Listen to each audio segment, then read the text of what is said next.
I guess this is now like probably the seventh episode of Diaries of a Witch podcast just about Hades.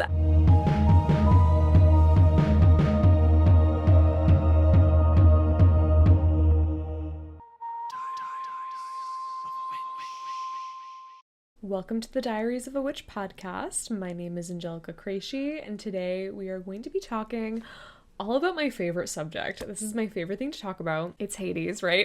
Those of you who've been around know that it's Hades, with a close second being glamour magic. But we're talking about Hades today. And I wanted to do a podcast episode that answers the question, how do I begin working with Hades?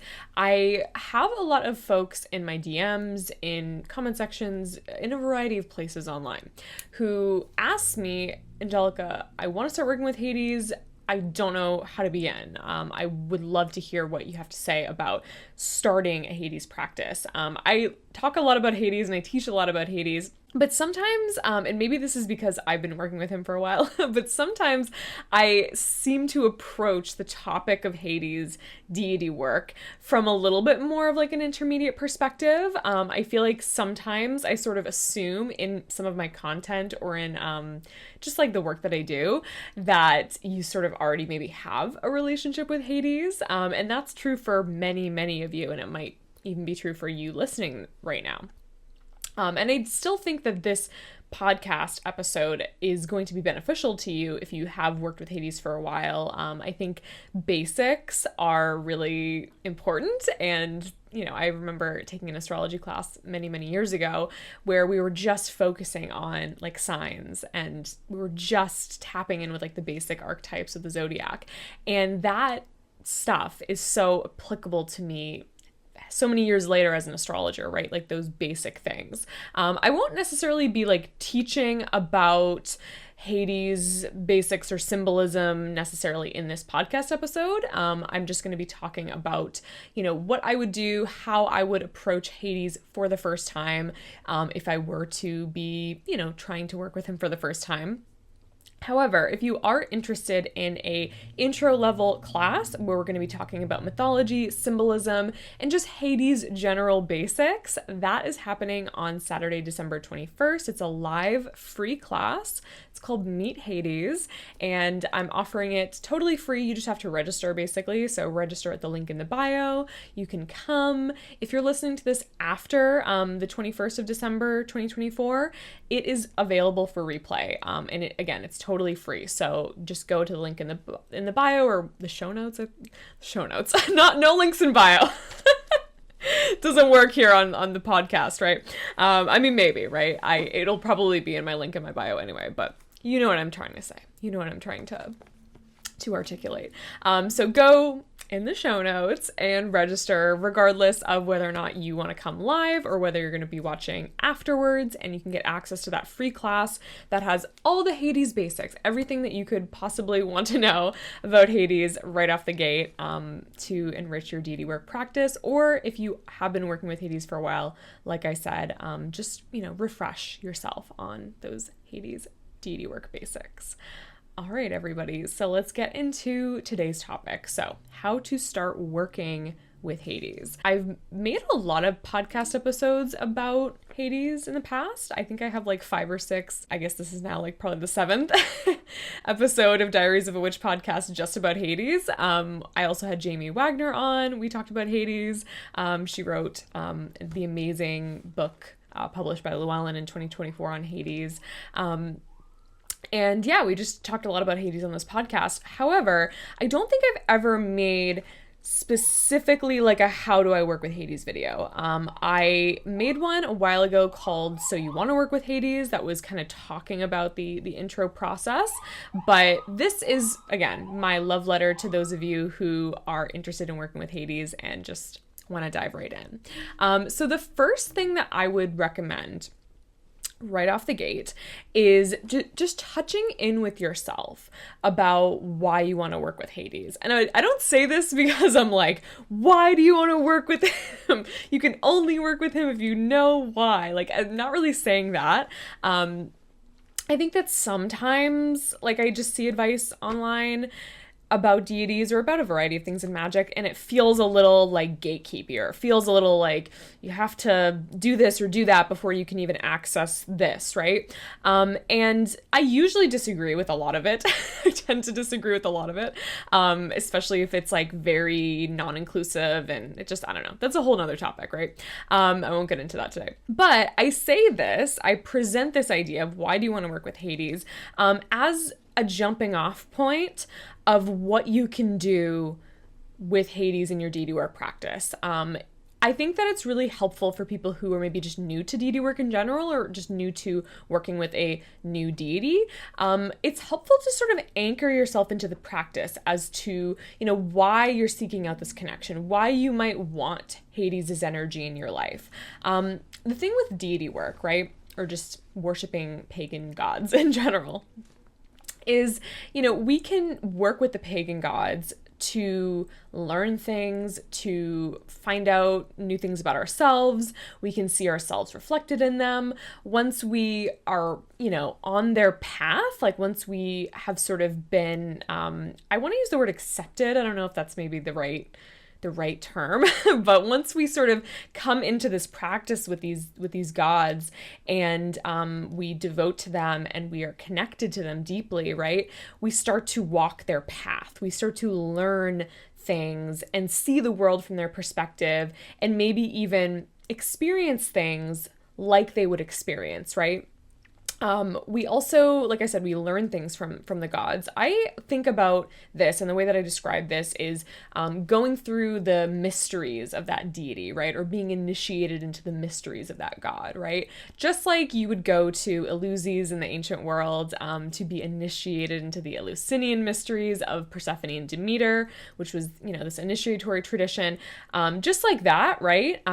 The initiates there learned something. They learned something about themselves. They learned something about the divine.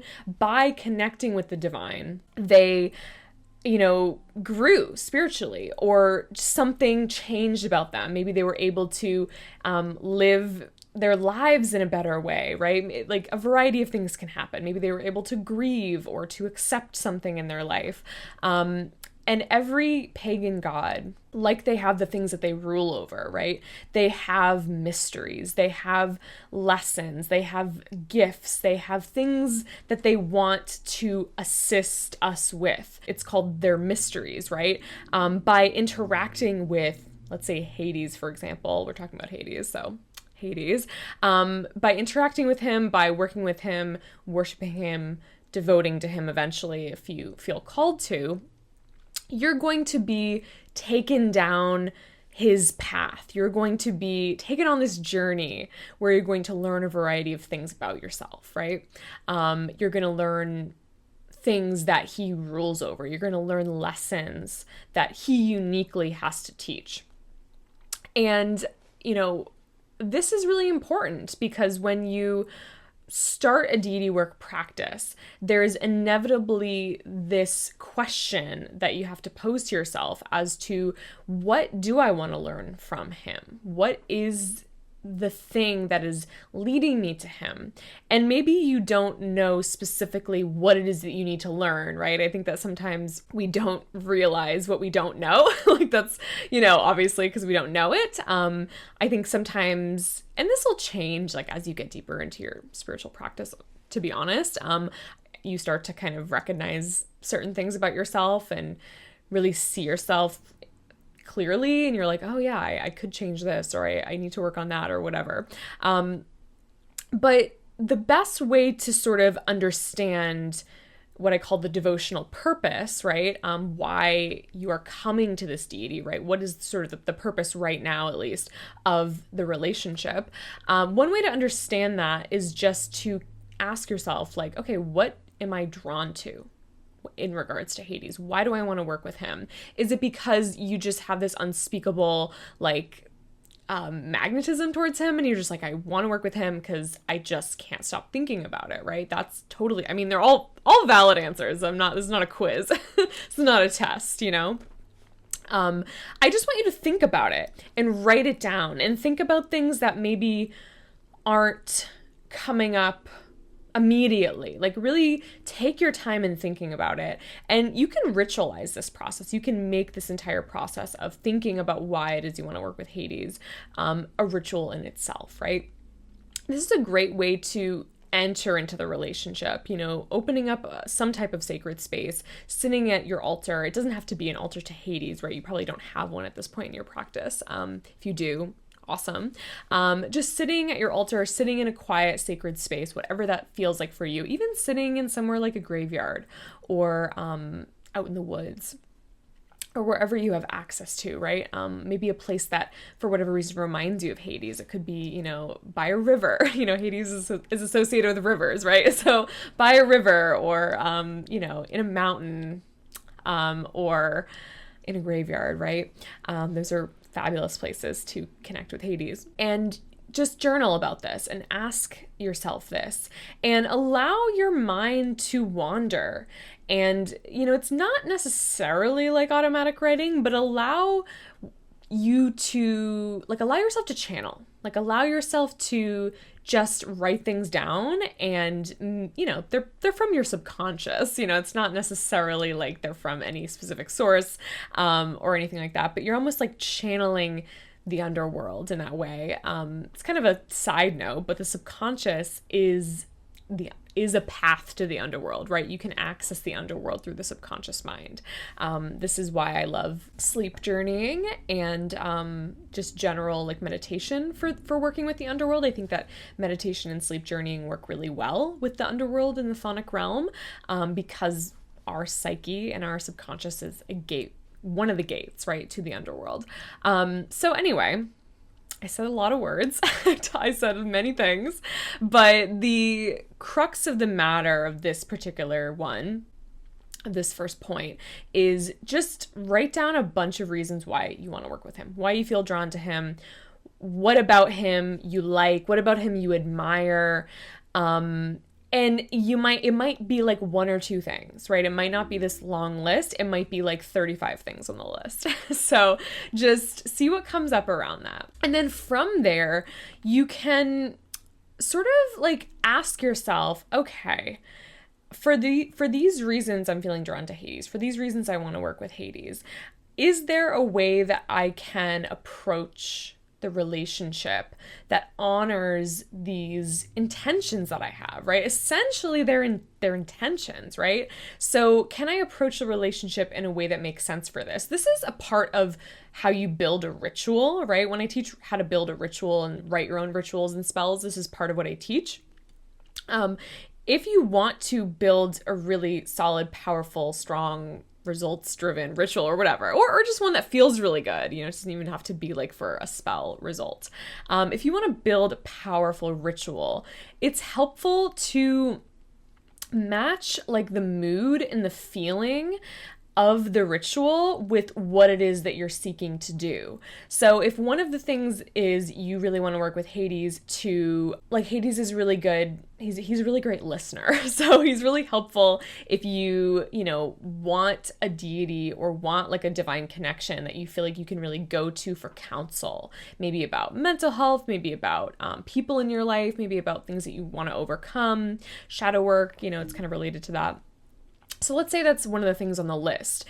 You can start to think about, okay, as an introduction to working with Hades, right, as the first couple rituals or rites or things that I do with Hades, maybe because I really want to work with him, I really want, somebody to talk to and somebody that can help me and provide me counsel and listen to me and that sort of thing, or do shadow work with, you can design a ritual or very simply just do some shadow work with Hades or do some journaling with Hades or ask Hades in your initial communication with him if that's okay, right? If that's something that he wants to hold space for right now. If you're if you're kind of designing a ritual around this, it could be something you want to, again, ask him to listen and open up this space for counsel. So you could write a ritual address that, uses those words. You could do something very poetic with the idea of listening, right? You could play him music and say, as you listen to this, like, I offer you this. Can you now listen to me, right? You can, essentially by having a list of why you want to work with him, you can do so many things, right? It can get from like beginner to advanced really quickly, in the sense of once you have that awareness, you can go, oh, I want him to help me with my art. Maybe I should make some art for him, right? Oh, I want him to, like maybe you're trying to appeal to like Pluto, like the god of wealth kind of epithet of Hades, right? That aspect of Hades. Maybe you can like dress in a very like whatever you feel like makes you feel rich and in any way, right? Whatever makes you feel really good and like luxurious, right? Maybe that's how you can approach him in ritual for the first time, or in the first couple of rituals. That's kind of what I mean by using this list to create an awareness with the other stuff. Okay, so the next thing is don't stress yourself out. I mean, pagan deity work can be very intimidating. I sometimes, to this day, get intimidated by Hades. Every once in a while. It's not like I'm approaching him all the time. Like, Hades, you're so scary. I really don't, right? I mean, I would say I have a very intimate, sometimes even casual connection with him, just because I've been working with him for so long, and I have that relationship with him, right? However, I want to give you the advice to like, don't stress yourself out and don't be like scared. I mean, you're working with a chthonic deity, you're working with an underworld deity, so there might be moments of the initial practice with Hades that do catch you off guard or do feel a little like intense, right? He has quite an intense energy. He's very warm. He's very like hot. Like when you evoke him or ask him to be present, I notice almost everybody that I talk to that works with Hades like will tell me that this has happened to them, and it happens to me every time.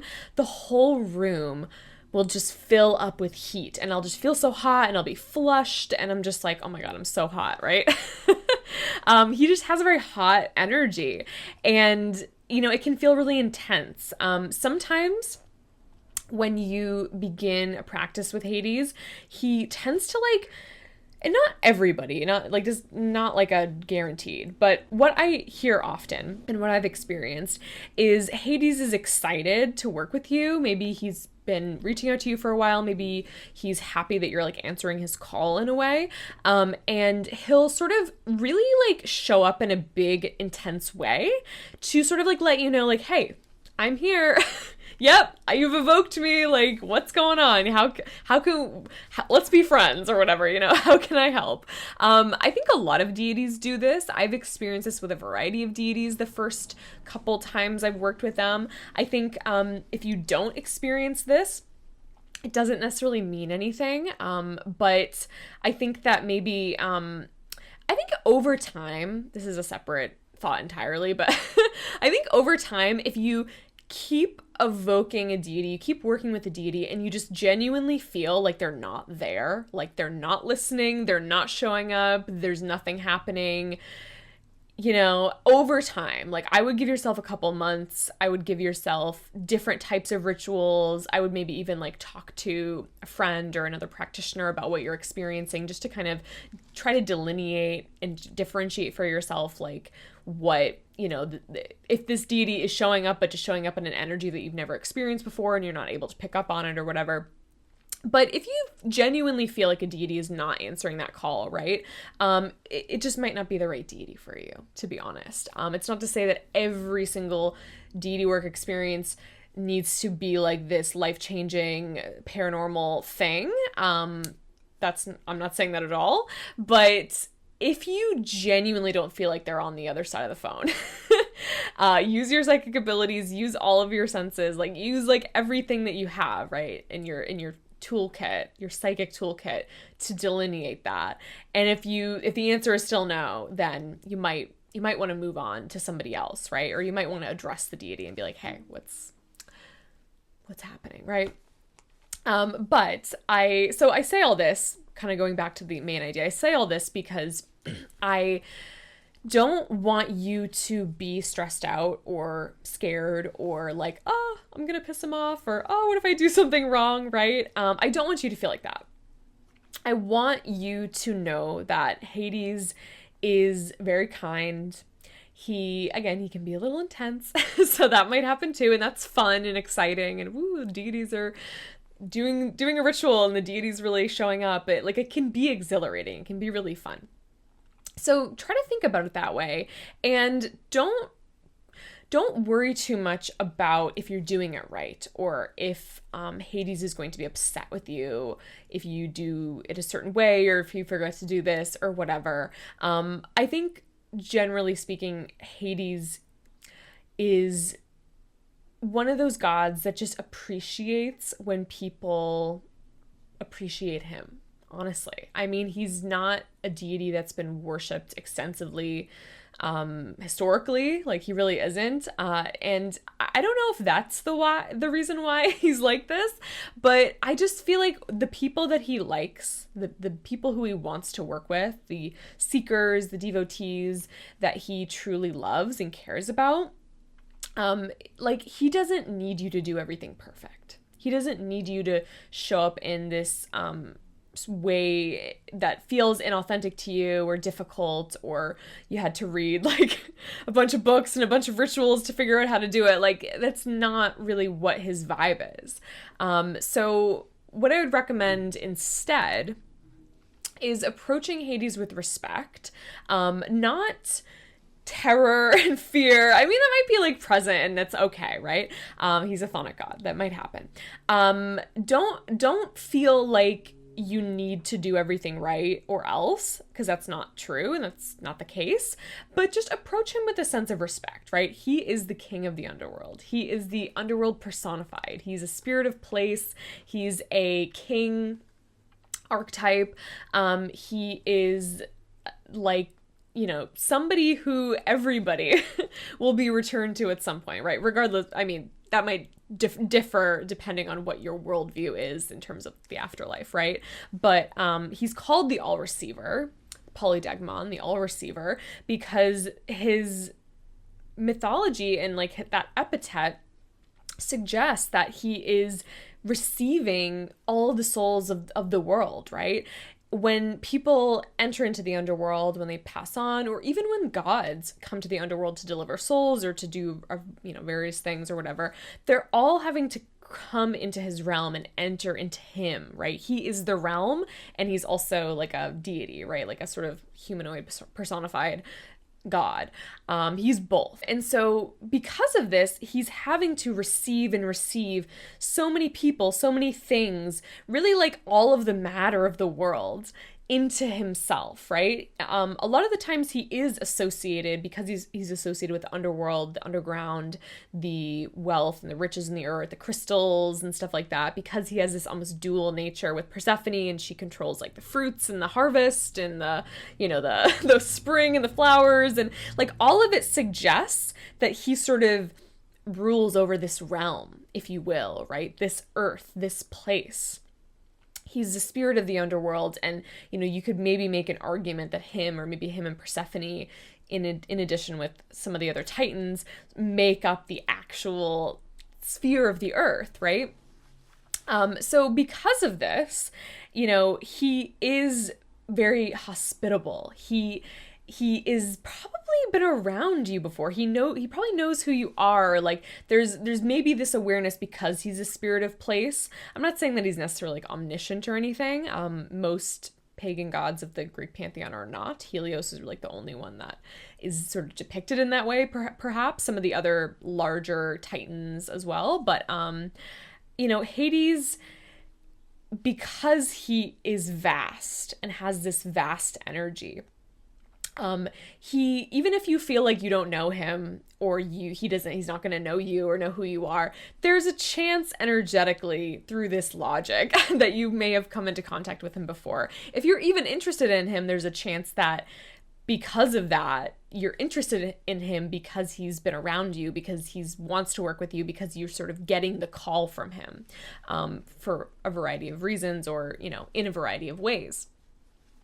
So I say all this because I want to make you feel better about connecting with him the first time and whatnot. And I also say this because I do think that, you know, he is just such a hospitable person, and that part of his nature really comes through with the all receiver epithet that he has. But back to what I was saying about respect, right? He is so important and so vast and so wide, and not a lot of, again, he doesn't have like a ton of worshipers in the ancient world. There's not a lot of historical Hades worship going on specifically. So I think that it's helpful to approach him with a sense of respect and this awareness that he is so vast, he is so powerful, he is a king, you know, he is potentially, depending on your worldview, who you will be returned to, you know, at the end of your life. And maybe you were in the underworld, in his realm before this life. And so approaching him as your king, you know, is something that I would recommend doing. It doesn't mean that you never get to have a more casual, funny, intimate relationship with him, but I think that sometimes and maybe this is just because I see it online and it's not really what people are doing, or it's not like a good characteristic of people's actual connections with gods, but sometimes I see, and maybe I'm part of the problem, I don't know. Sometimes I see people just like talking about their very new relationships with deities in such a casual way that makes me hope that they're also approaching these deities with respect, right? Again, I'm not trying to knock on anybody. Maybe I'm part of the problem. I don't know. Because I talk sometimes about my more casual interactions with Hades. I just hope that, again, these are gods, right? These are divine energies. I hope that everybody has maybe an awareness that like these are things, these are essences, deities, energies that sort of deserve our respect in some way, in some capacity. So that's what I recommend doing. And I don't say this because I want you to do it a certain way. I just say this because I think you'll get better results when approaching Hades, when you do so from a place of, I want to answer your call, or I feel so drawn to you and I admire you so much. I think the word admiration is really good, like asking yourself, what do you admire about Hades? And those are things to lead with in terms of respect, kind of like how you would approach a person that you love in your field or your industry, or your favorite writer or your favorite, actor or whatever. If you saw them in public, you would embrace them with admiration and respect. You wouldn't go up to them and start shoving cameras in their face and, yell at them, right? And it's same goes for these gods, right? They have agency, they have sovereignty. They don't necessarily have to interact with you if they don't want to.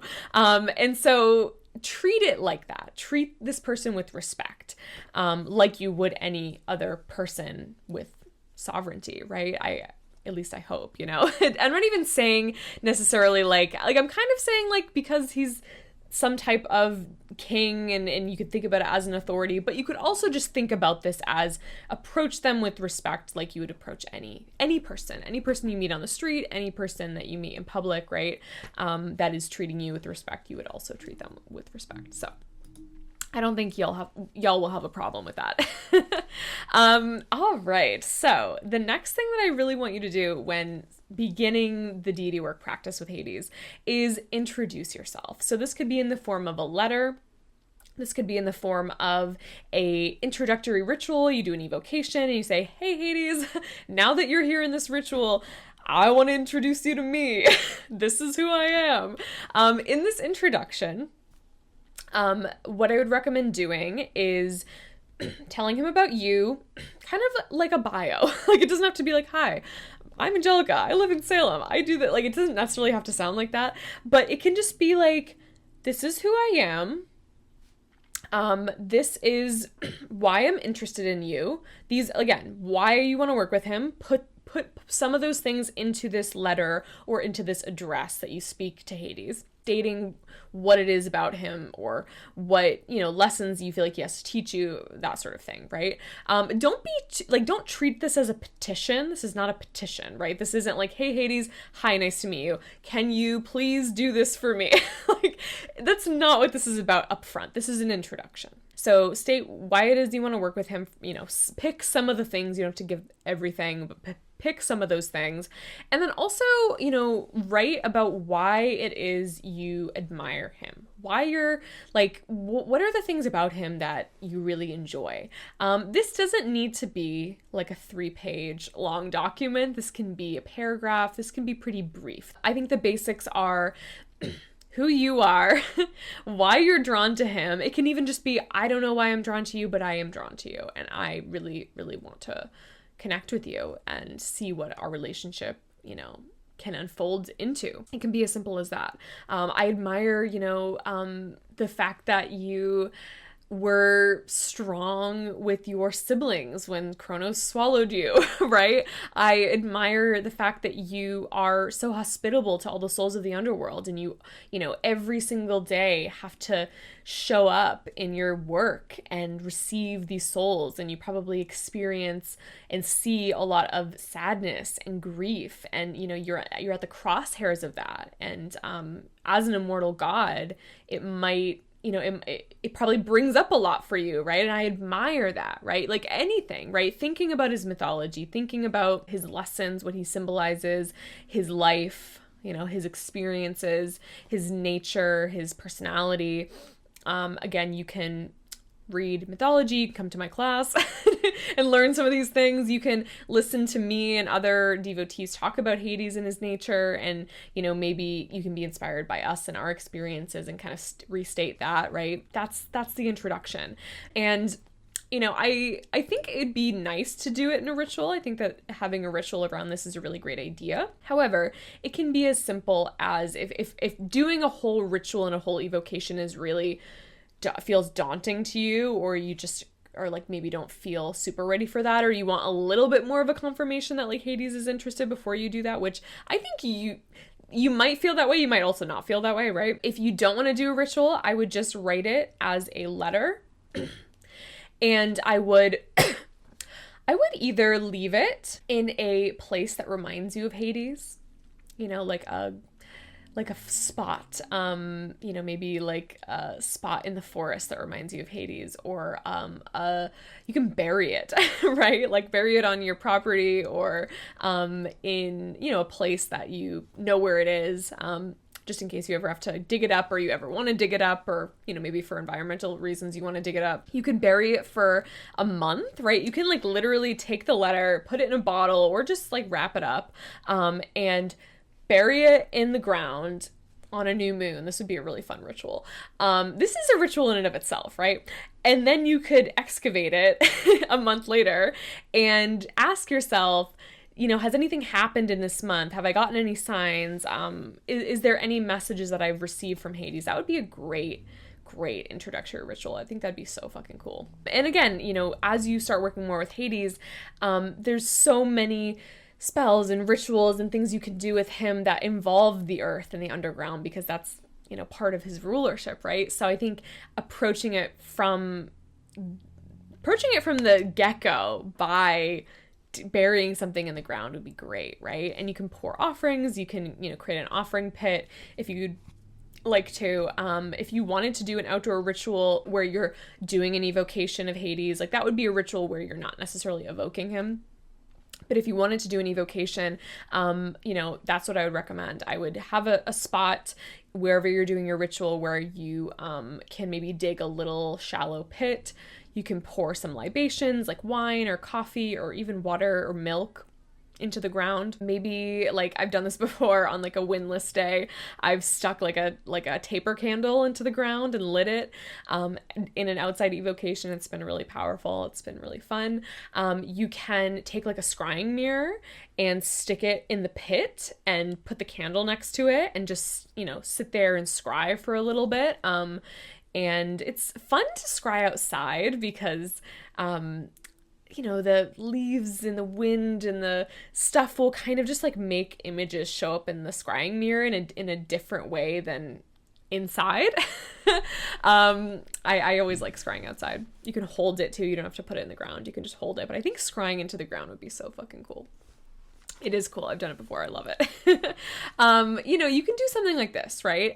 You can, I think, too, like, if you've never worked with Hades and this is your intro to him and you don't have an altar set up and, maybe you would prefer to do the ritual in a space that feels a little bit more neutral to you. I think that it's always a good idea when you're working with spirits that you've never worked with before or deities. It's always a good idea to sort of think about where you're going to do the ritual and if it maybe would be easier or better, or you'd be able to connect with them more if you were in a neutral space.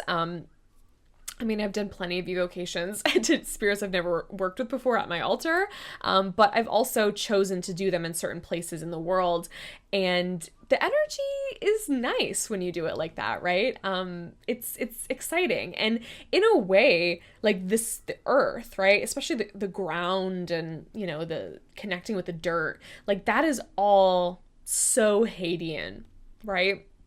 So if you want to connect with him and want to sort of do something where I don't want to say it'll guarantee that you'll connect with him, because again, he might not show up either way. He might show up really strongly at your home altar. He might show up really strongly out in the forest, right? Like, I can't really tell you where you should do this ritual, but I do think it's nice to do it in his domain. If you think about it, like that is kind of his domain. So it's a nice introductory way to connect with Hades if you want to. I would acknowledge, if you're doing it outside, I would acknowledge what any other spirits that might be in the area, land spirits, there might just be other types of entities out there as well, right? So I would wear your protections, maybe cast a circle, acknowledge the land spirits in some way. Every time I do a ritual outside, I like to do this just because I'm keeping in mind the fact that I am walking into a place and I might not be alone here, and the deity that I'm trying to evoke might not be the only thing that starts to show up, right? So I like to keep that in mind. I would really recommend too, like, working with the Orphic hymns. I think that the Orphic hymns they're so important. They're so beautiful. They're just so great, right? You can have other prayers. Maybe you have a book of Hades prayers. Maybe you've found a prayer online. Maybe you've written your own prayer. You can use that as well. But I definitely recommend to beginners working with the Orphic hymn to Hades or to Pluton, right? And reading it in different translations. I really like, I'll put the translation either on screen or in the show notes. I can't pronounce / remember the person who translated this particular Orphic hymn. I can't remember the translation author. That's what I'm trying to say. But it's really incredible. It'll be in the show notes. Incredible translation of this Orphic hymn. I love it. So read the different translations of the hymn, speak them, say them, see what happens, right? The Orphic hymn to Hades or Pluton in and of itself is an evocation, right? You can actually read it and go, oh, there's this spot where we're offering, there's this spot in the hymn where they say, please accept this sacrifice or please accept this offerings, I sometimes say. And that can literally be a point as you're saying the hymn where you are pouring a libation or giving him an offering. And maybe we'll go into the next thing that I want to talk about here, which was about offerings. But that hymn can be read and used ritually as an evocation. The hymn, right? That's what I do when I open up a ritual with Hades. For the most part, there's other things that I can choose to throw in the mix if I want to, right? There's different types of evocations. There's different ways to evoke Hades. And I'll be teaching all of that in Catabasis, my Hades deity work course that's starting up in January of 2025. The most powerful way to evoke Hades, honestly, is reading the Orphic hymn with spirit, with passion, with meaning, reading it from your heart. When there literally says in the hymn, offer, like, will you accept a sacrifice? Pour out some wine or coffee or whatever your libation is or offering to Hades. Continue reading it. And at the end, really just feel him enter into the space. Invite him. You can even add a line to the end which states, like, Hades, come, like, come into this space. I evoke you. And just wait, and feel free to read it over and over. I also like to chant Hades' name, either before or after the Orphic hymn. So chanting his name, just a variety. There's so many things you could do. You could read different epithets of his, and, you can always do the Orphic hymn and then read other prayers or speak an address or something like that. But in and of itself, that is an evocation. So start with that, see where that gets you, and if you're like me, you will start with that and start with that every time. I mean, every time I do a Hades ritual or every time I connect with Hades' altar, we start with the Orphic hymn. So love it. So traditional offerings, that's what I wanted to talk about next. I think when you're beginning to work with Hades or really any deity, it's helpful to approach them with their traditional offerings. Whenever you're working with pagan deity, you want to approach them with offerings. You don't want to come empty-handed. It's kind of like when you're going to somebody's house. You could show up empty-handed, but it's sort of a really good idea to not, right? I think it evokes this sense of, it's called charis in Hellenic polytheism. It's like this goodwill of, bringing them an offering. You're not asking for anything. You're just like, here you go. You are associated with this thing. This is an item that shows up in your mythology. I know you like this. I know this is something that has been offered to you or can be offered to you, right? So bringing that to him, it's a offering of goodwill. It's a friendship offering, right? I also believe that offerings over time start to link you to the god, right? Like, you give something from this realm to them, you are in a way creating this cord, creating this link with this deity. So bringing traditional offerings, some of my favorite offerings for Hades, when we think of like traditional offerings, typically what that is offerings either that the ancients were to have given this deity, or items and food items and things and motifs that showed up in their mythology. Excuse me.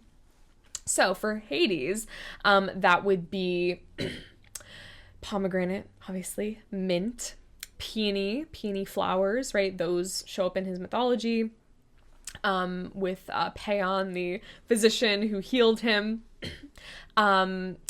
Things like cypress, poplar, anything that really grows in the underworld or is associated with the underworld. Sometimes you will hear of things like dates and figs growing in the underworld. All of those types of like fruits, right? Those sort of like wintry fruits can be associated with Hades in the underworld. Water, of course, right? Water is so abundant in the underworld, and it can be a great offering. Because chthonic deities are, they're associated with the underworld and sort of death and just that general kind of colder, more Saturnian energy. It's always nice to offer them fire or offer them, it can be smoke, like an incense, like, literally like an incense cone, or you can light your own incense with charcoal and create like a burning thing. A burning thing, wow. So high tech over here with the terminology. Or you can just light candles for him, but the warmth and also the aromatics of the burnt offering, very traditional for Greek gods and Hellenic offerings and that sort of thing, right? It's also like burning offerings is really helpful in evocation, like burning incense or any sort of herbs. Really, really helpful in evocation, because the idea is it actually helps the spirit manifest. They can use the materia of the herbs as they burn in the smoke and the air and the fire element to actually show up into the space and to anchor their energy into the space. So it can be helpful for that as well. But, people are always burning shit for the gods in the ancient world, right? So burnt offerings, fire, lighting candles on the altar, really great. Helps to warm up the chthonic gods. And Hades is associated with fire in a lot of ways. I would say that Hades reminds me of all the elements. He is the spirit of the earth. Like, you could kind of consider him this deity who has dominion over potentially all the elements because he's just so associated with the spirit of place. But fire, water, earth, like, really remind me of him. So burning candles is great. Crystals are great offerings because he, like, rules over crystals. So offering him, like, a piece of a crystal that can be the start of an altar that you build to him, that can be really great. So those are, a good overview of, like, some of the more traditional offerings for Hades. Then we can go into the offerings that they tend to be liked by Hades, but they're not quite, they're not very ancient, right? These are, like, things that devotees such as myself and other people have reported that Hades likes. And I really try in all of my work, I never want to, like, be like, the way that I do it is the right way. Like, I hate that. I don't think that that's the right way to go about teaching. I believe that I have unverified personal gnosis from these deities that I don't think is the truth. I don't see it as the truth. Maybe it's true in my paradigm, but it doesn't mean it's true in yours. So I don't want to say that this is, like, true for everybody. However, these are things that I've talked to lots of Hades devotees about. I know many, many, many Hades devotees, right? And we've all sort of gone like, oh yeah, he loves when we give him this, right?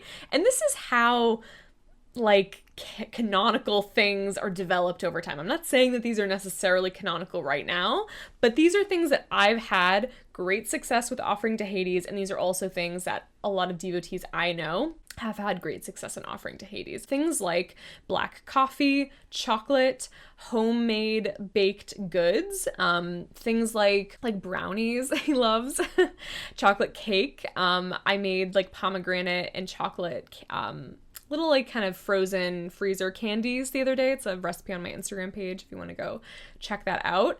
All of those things, like, those would be great for Hades. I love giving him Andes mints. Mint, like I said, is kind of more of a historical offering, so we love that. Wine, milk, honey, blood, like, those things are more traditional. Those things have been used in necromancy with the chthonic gods. We see those things being used in the Odyssey, to connect with the chthonic realm and to, do necromancy, right? So those things are associated, generally speaking, with the chthonic Greek gods as offerings. Hades likes them. Any type of, like, tea, well, maybe not any type of tea, but specifically, like, black tea and peppermint tea, which is a traditional offering. Peony tea. I have this, like, white tea with peony that I get. I've seen it in a lot of places, so I think it's just, like, a tea blend that's popular, but it's, like, white tea and peony flower. I love offering that to him. It's so fun. So any of those things. Oh, and cigarettes, tobacco. He likes clove cigarettes. He's such a goth. We just sit there smoking clove cigarettes at the altar. Those are the things that I would recommend giving to him. So approaching him with offerings and starting with those offerings that, are either traditional or have been sort of confirmed to some extent that he enjoys. Starting with those, and then, eventually you can kind of get into maybe, like, coming up with some of your own and trying new things out with him. So some alternate options that you can do, especially if you are not super interested in doing a ritual, if a ritual is sort of intimidating to you, or for whatever reason you just want to try something else. Things I recommend for beginning your Hades practice or reaching out to Hades for the first time, doing meditations with Hades. Again, the subconscious brain is a great way to connect with the underworld. It's one of my favorite things to do. And this is how I connected with Hades for the first time. I did kind of just, like, a general, like, find your deity, like, meditation.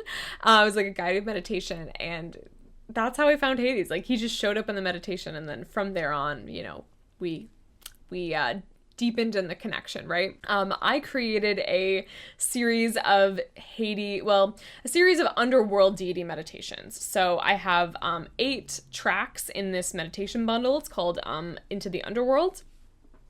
And Hades has a track, Persephone has a track, Hecate, there's lots of deities on the list of deities that you can connect with in these meditations. There's also like a general underworld deity meditation, so if you just want to see who shows up from the underworld, you can do that one.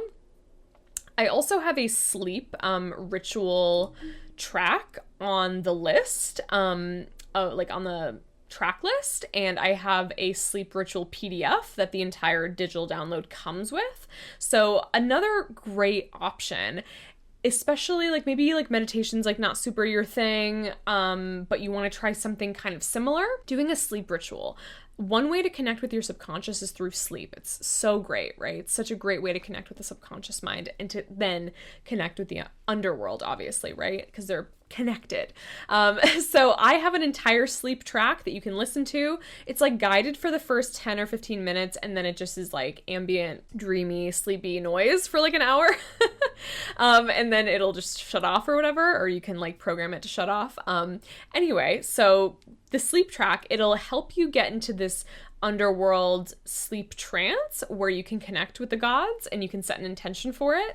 It also, again, comes with this sleep PDF. So if you want to just hold your own sleep ritual with Hades, you can do that, and the whole PDF like gives you the instructions for how I would recommend doing that. Sometimes I just want to really like dedicate my time to Hades, and I really want to like work through something very specific with him.